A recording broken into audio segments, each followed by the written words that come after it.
Thanks for clicking on State of the City. My name's Todd Prafke. I'm the City Administrator here in St. Peter, and today is July 6th, and I got to be honest with you, we had a lot of events going on in St. Peter over the 3rd and the 4th, and how fantastic. And so frankly, I'm still recovering just a little bit from all the activity and action and work and food and all that kind of stuff that's going on. So I hope you're having a great day. I'm having a great day.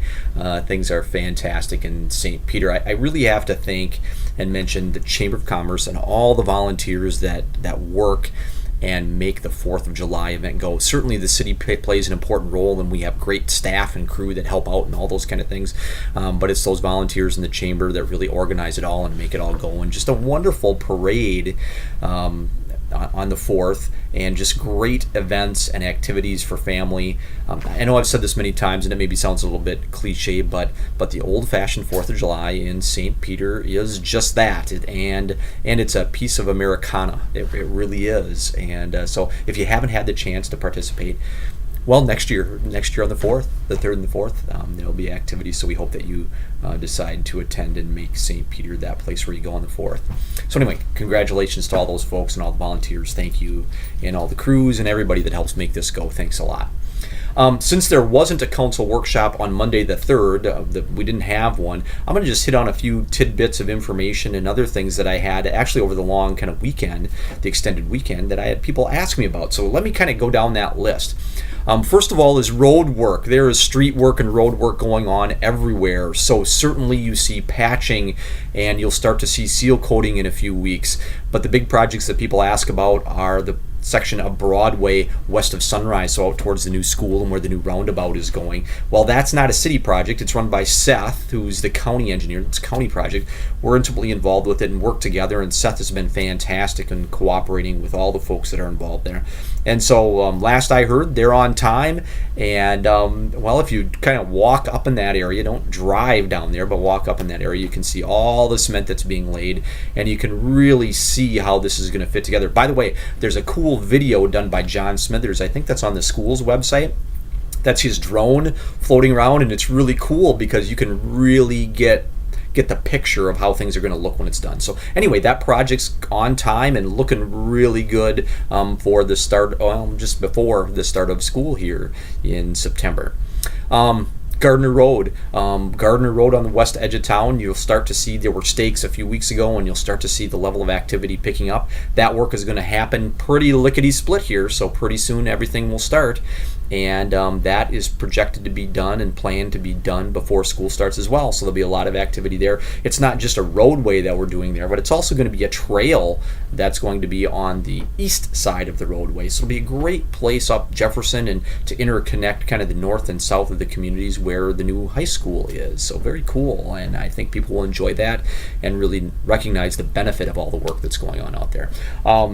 Just yesterday, on the 5th, and today I was down there a little bit, you'll start to see works in that block that's between Broadway Avenue and the bridge. I'm sorry, between 169 and the bridge on Broadway Avenue. So right in front of Jake's and the Pulse and the Woolen Mill, and there are a few other businesses in that area. So that work is going to go on. That will be done at the same time as the bridge gets completed.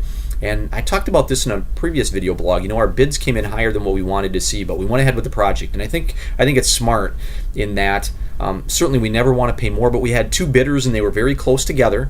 So they know what it takes and they know what they're willing to do it for. But I don't know that I could, with good conscience, say to the council, well, let's reject those bids and let's do that work in a year or two and then close this whole area down again. I mean, part of it's closed down already for the bridge. There's no sense in closing it down in a year or two or three one more time and impact those businesses in the same way. Let's rip that Band-Aid off and get it done. I know it costs a little bit more money, but the state did a wonderful job. DOT was very kind to jump in with some extra resource to really cover the vast majority of that. So we're very lucky for our positive relationship with them, and the enhancements that's going to provide. It's going to help traffic flow. It's going to improve the road surface. It's going to improve safety dramatically in that area. And frankly, it's going to enhance the aesthetics for that gateway to our community. You know, there's lots of traffic that comes across that bridge every day, goes back and forth. And so improving those aesthetics and how our community looks and is viewed is not unimportant either. So, boy, let me hit on some of the other tidbits. One of which is July 1st was a switchover in council members' email. So they used to have email addresses that were kind of their personal ones on our website and other places. Now you can use their official city ones. So check out our website for that. It's council, their last name, at stpetermn.gov. So it would be Council Carlin at stpetermn.gov. Council Brand at stpetermn.gov. Well, you kind of get the pattern. That's kind of how they're working. So please feel free to use that. We'd love it if you want to make contact with them or with me. I'll give you my email address kind of towards the end. I also want to mention Recycling Change, July 10th. So next Monday is the Recycling Change, where we go to every week. Now, if you're like me, as an example, and you have 2 recycling Kirby's, you might be able to get by with just one now. So let us know. Call us after you've experimented with that a little bit and see. We're happy to come and get the extra Kirby or give you another Kirby or whatever you need to kind of make this work for recycling. But recycling will start every week starting next Monday on July 10th. So we hope that it will improve the weight of the amount of recycling that goes in recycling and reduce the amount of waste that goes into our waste stream that goes to the Ponderosa landfill ultimately. We think that's good for the environment, and we hope that it saves us all a little bit of money. We hope that it will. Solar subscription, I got to mention that one. I had a number of people ask me about that, and at the end of last week we had this great meeting about solar choice and people, and I'll put this up on the screen. Boy, there's some really cool stuff related to solar energy that we're trying to do here in St. Peter, and allowing for subscription of solar energy to your home. We had one family sign up that night, but you can sign up anytime, and if you have questions, you can check out our website that has this. I hope you can see that. Is it on there? Yeah, there it is. All right, you can check that out. It's stpetermn.gov/community-solar-program.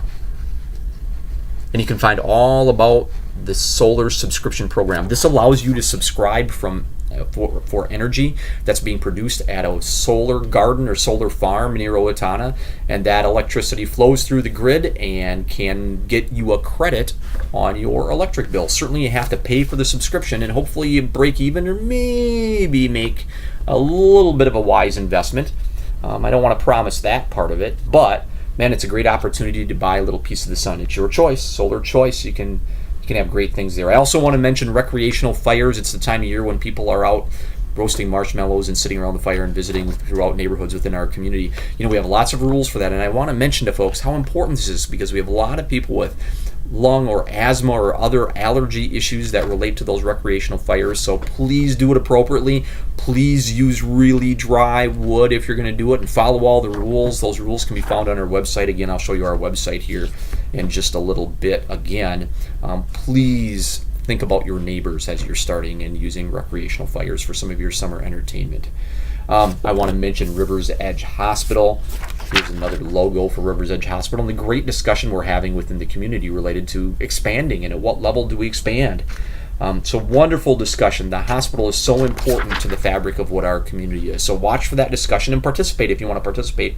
Would love to hear from you. Right now we're talking about a $30+ million expansion that would be funded through the federal government. So the local taxpayers would not be on the hook for that expansion.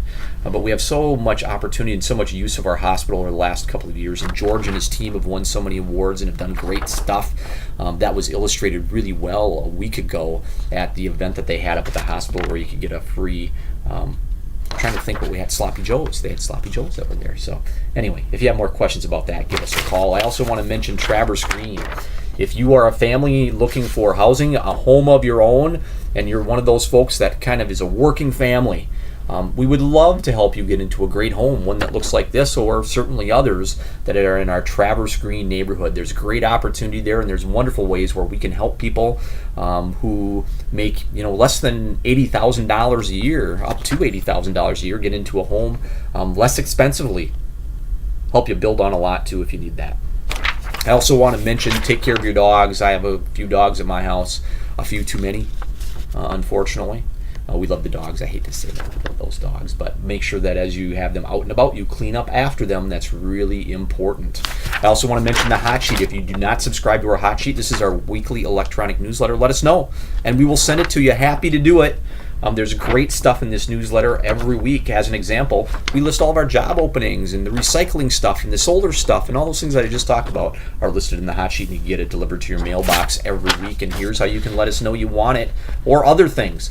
You can send us an email. You can check out our website, stpetermn.gov, or we would love it if you like us on Facebook, or there's our phone number. Give us a call. Phew, pretty fast one for today on July 6th. Thanks for clicking on State of the City, and hope you have a great rest of the week.